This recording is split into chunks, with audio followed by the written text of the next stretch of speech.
BZ ગ્રુપના 6000 કરોડના કૌભાંડમાં તપાસનો ધમધમાટ ચાલી રહ્યો છે, જે અંતર્ગત ગઈકાલે સીઆઈડી ક્રાઇમે મોડાસાના શિક્ષક એજન્ટ વિનોદ પટેલને ઝડપી લીધો છે।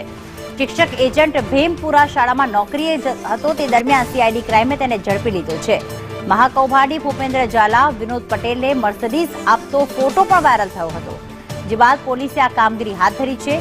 વિનોદ પટેલ મૂળ ઈસરીનો રહેવાસી હોવાનું સામે આવ્યું છે।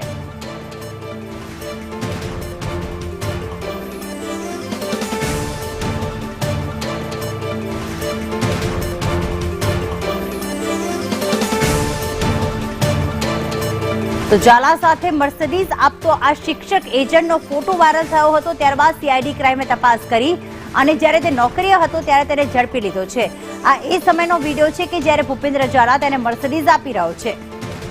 6000ના આ જે કૌભાંડ બીઝેડ કૌભાંડમાં ઘણા બધા શિક્ષકો એવા હતા કે જે નોકરીની સાથે સાથે ભૂપેન્દ્રસિંહ ઝાલા સાથે એજન્ટ તરીકે પણ કામ કરતા હતા।